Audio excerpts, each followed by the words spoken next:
Shalom, pemirsa Embun Surgawi. Bagaimana kabarnya hari ini? Tentu luar biasa ya. Pada saat ini, mari kita merenungkan sebagian firman Tuhan yang saya ambil di dalam kitab Mazmur 147. Saya beri judul firman Tuhan ini dengan judul Museum Kehidupan. Tapi sebelumnya mari kita berdoa bersama-sama. Tuhan, kami menyerahkan firman Tuhan yang akan kami dengar ini ke dalam tangan-Mu. Biarlah Tuhan berbicara kepada kami. Kami siap untuk mendengar, dan biarlah Roh Kudus-Mu berkuasa dalam hati kami untuk kami dapat mencerna dengan baik firman yang Tuhan ingin sampaikan. Terima kasih untuk kesempatan ini. Dalam nama Tuhan Yesus saja kami berdoa. Amin. Saudara, pernahkah saudara mendengar nama Chiune Sugihara? Chiune Sugihara ini adalah seorang diplomat Jepang yang bertugas di negara Lituania, yang karena jasa-jasanya dibuatkan khusus museum untuk dia. Pada tahun 1939 sampai 1940, ia ditugaskan di Lituania. Pada masa itu, Sugihara setuju untuk menerbitkan visa transit untuk 6.000 pengungsi Yahudi dari Polandia yang ingin keluar dari Lituania. Pengungsi itu ingin lari dari kejaran Nazi. Tanpa visa transit tersebut, mungkin orang-orang itu tidak akan selamat.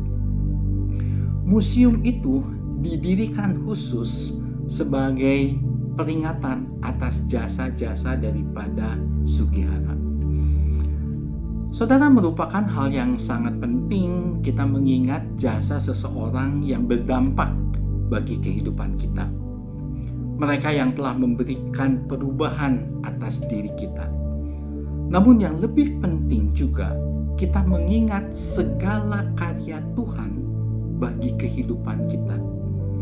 Apakah kita sungguh melihat karya luar biasa Tuhan terjadi di dalam kehidupan kita? Mazmur 147 berisi puji-pujian kepada Tuhan karena Tuhan layak dipuji dan disembah. Sejak awal, pemazmur menceritakan suatu perbuatan Allah yang maha besar. Segala ciptaan ada karena Dia. Semuanya berjalan di dalam pemeliharaan Tuhan. Ketika ciptaan terluka, Dia yang membalut luka-lukanya. Kita seharusnya semakin takjub ketika ayat 5 dikatakan, besarlah Tuhan kita dan berlimpah kekuatannya, kebijaksanaannya tidak terhingga.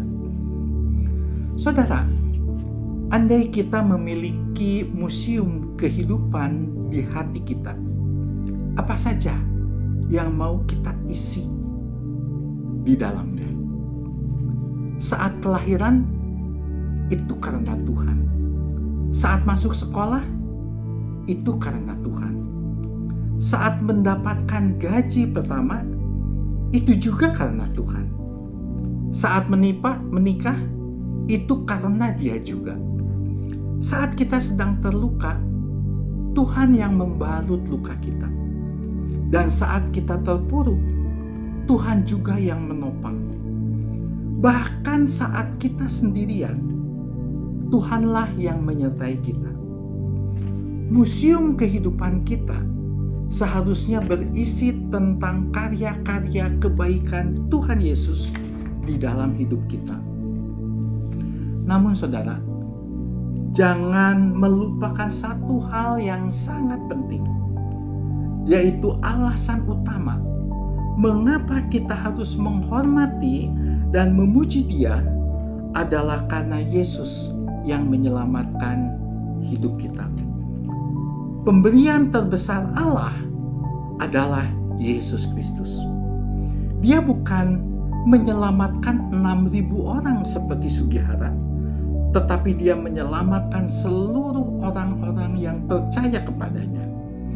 Dan karena Roh Kudus yang ada di dalam hati kita, maka kita dimampukan untuk melakukan perkara-perkara dahsyat di dalam hidup kita.